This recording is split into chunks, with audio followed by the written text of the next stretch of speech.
Hello, welcome back to my channel. I'm just in a really chatty mood today, so I'm gonna film another video. Now today I'm gonna talk about my low-buy gear, how it's going, what I'm thinking about. If you caught my angsty video from, what was it, a few months ago now, talking about spending, how I want to prioritize my money, how it's just really, it can bring you down, spending a lot of money on luxury and clothes and just overconsumption in general. It can make you, I don't want to say you, me. I mean, it can make me lose sight of what's really important. I don't want to project any of these ideas onto anyone else because I don't know you. I don't know what's right for you. I don't know anything about your income, your situation, whatever. So when I say things, I'm just talking about me. I'm just talking about what's right for me, and maybe they'll help someone else. Maybe they'll resonate with someone else. But if any of this does resonate with you, maybe you want to subscribe and like this video. I would love it if we could talk more in the comments. But today I just want to talk about my 2021 spending and how those goals are going.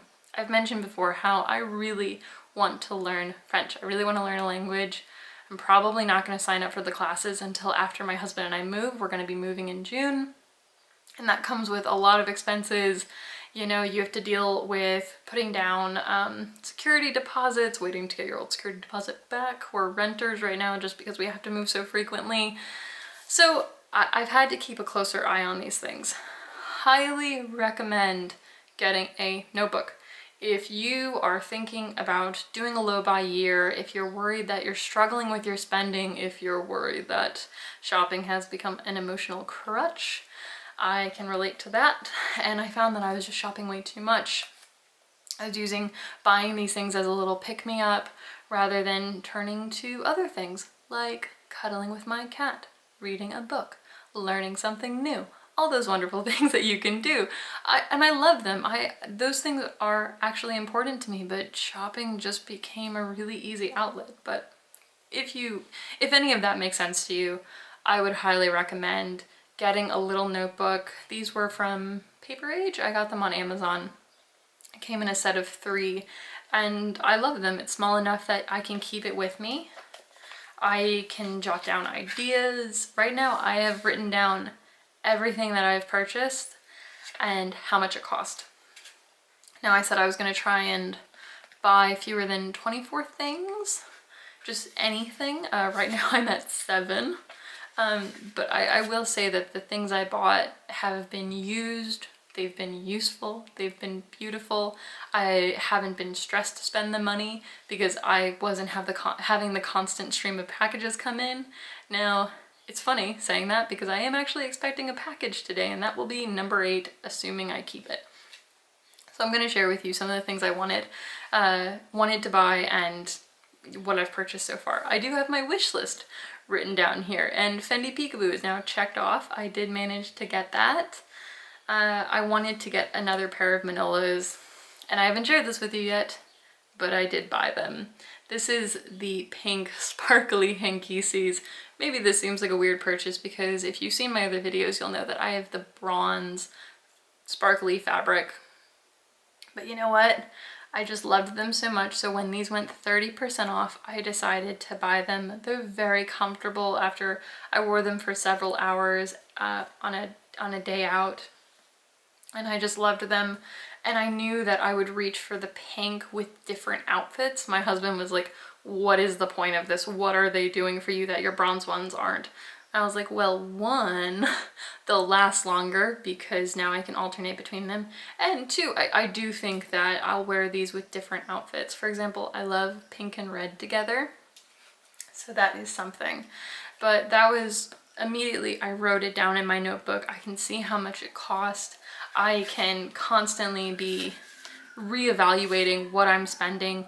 Is it in line with the spending goals I set out? Just a little bit about how I think about spending in case this is interesting to anyone.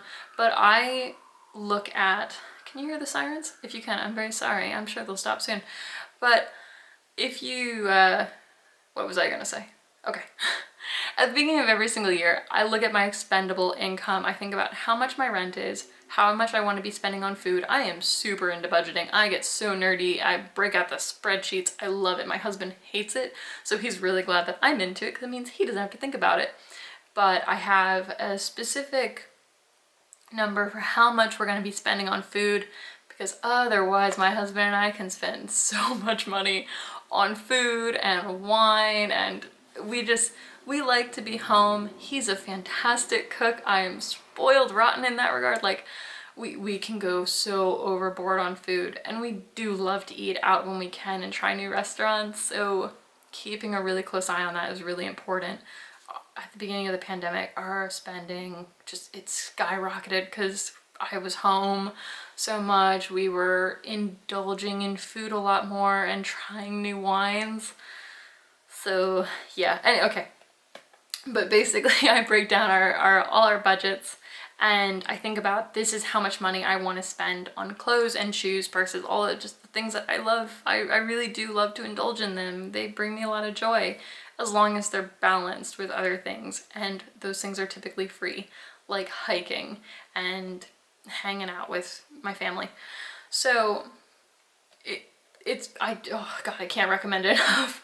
Just writing down what you're buying, and if it starts to add up, you know, if it gets to the point where you're really uncomfortable with it, then at least you know, because if you're not writing it down, I mean, I didn't keep track of it, and I found that I was buying a lot of stuff, donating just piles and piles of stuff, and I'm like, how do I have this much to donate? How do I have this much stuff that I don't like anymore? It's like, well, dummy, you bought it, you didn't think about it, you weren't keeping track of it, so now I have no excuse. So I just shared the shoes with you. I've mentioned that I bought this in the Black Friday sale last year, and I love it. I love it so much that I decided to get one of their jewelry boxes. That's what is coming today, and hopefully I really love it. It's just going to be a plain pink jewelry box. I'll put up a picture if I can find one over here. It's not going to be the velvet, but if you've been following me on Instagram, then you'll know that I have made a few jewelry purchases this year, and they're slowly it's coming to the point where they don't fit as comfortably in this travel case. This is fantastic if you have a really small jewelry collection, or for travel. I mean, that's what it was intended for, and it's fantastic for travel. But I am picking up more jewelry pieces, fine jewelry, actual gold. I'm wearing my little Dior Tribal earrings, but other than these, I'm not really that interested in luxury costume jewelry, because I think it's too much money. It kind of annoys me that the Chanel pearls are resin beads, and they're thousands of dollars for the necklaces. They're beautiful, they're really cute, and I'm not passing judgment on anyone who wants to buy them. I can't say that enough. I don't know anything about your life or your spending, so do what's right for you. But they just don't bring me that same joy, and I have thought about getting a real cultured pearl necklace. But one of the other things I bought, this was from a locally owned, family-run jewelry shop in Providence. These are 14 karat gold hoops. I love them. I'll put up a picture here. I love them. I wear them constantly. And I've said before, I'm a really boring dresser. I'm plain Jane all the way. That's what I actually like to wear. That's what gets use in my closet, even though I like the more like fun, colorful, spontaneous purchases every now and then. I mean, this is what I live in. So something like this is beautiful. I also bought, where is it? Oh, it's not even centered. What am I doing? I got this little necklace here. I'll include the brands down below, but it's this little 14 karat gold circle necklace with a little tiny diamond. I love these pieces, and they're really reasonably priced. I think it's easy to forget that 14 karat gold, when you're not talking about something from like Cartier or Tiffany's, they're so much more reasonably priced. Something that kind of turned me off to Cartier, just my own little bugbear. You know, no one else has to feel this way, but for example, something that turned me off to Cartier is I have a 2mm 18 karat gold band for my wedding band.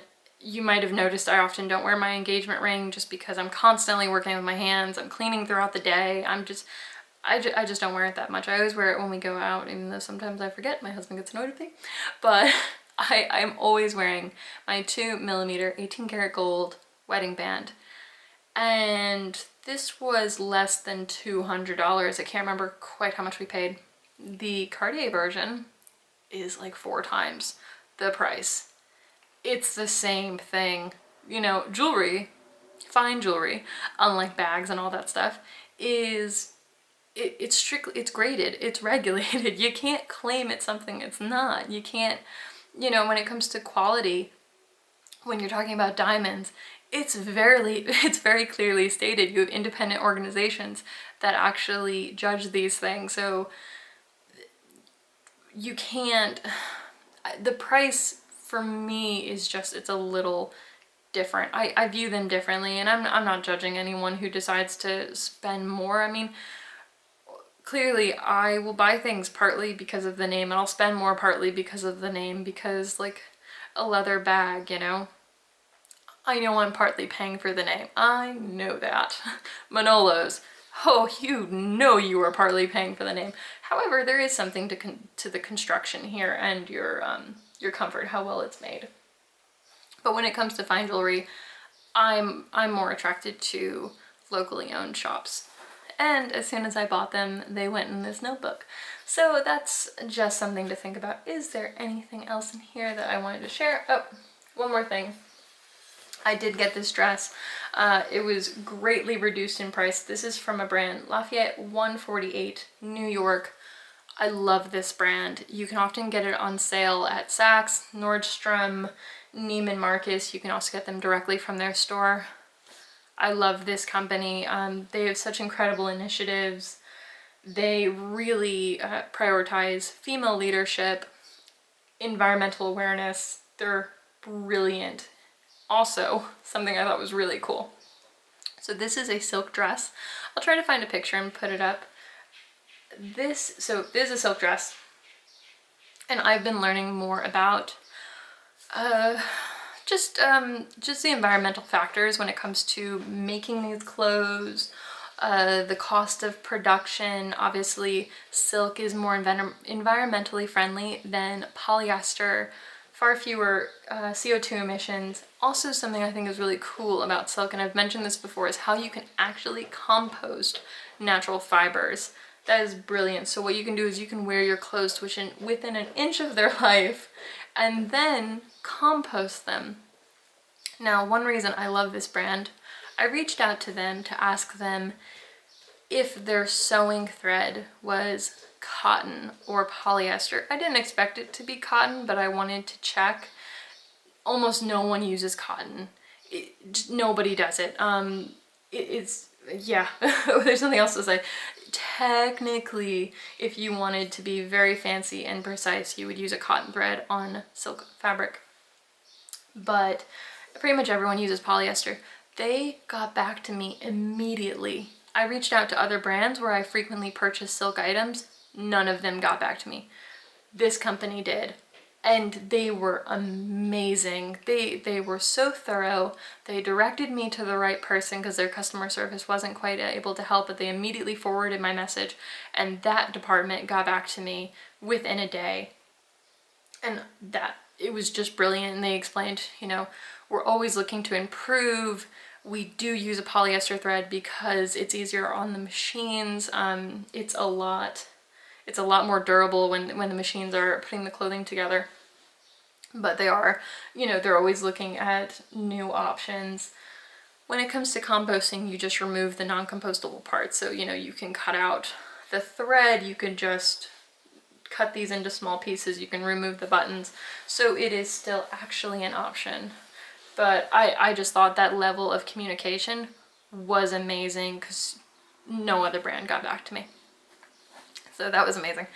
Oh man, I want to celebrate them so much, and it doesn't seem like anyone is really buying from that clothing brand like online as much. It's not one of like the in design. I don't really know where I'm going with that, but I like them and I wish everybody knew about them. So those are just some of the things that I wanted to share with you about my low buy year. I think it's going really well, and I did just buy that Fendi Peekaboo, so I am back on the no spend for a few months. I think it's a nice refresh. It was surprisingly difficult to break that habit after I got the Chanel 19. But now it's a lot easier. I don't think about spending the same way, just having that little detox, which I don't like to admit, but I think more of us are experiencing it than we want to admit, and the only way to get better is to talk about these things openly. So those are my experiences. I would love to know your thoughts in the comments, but I'll talk to you next time. Bye!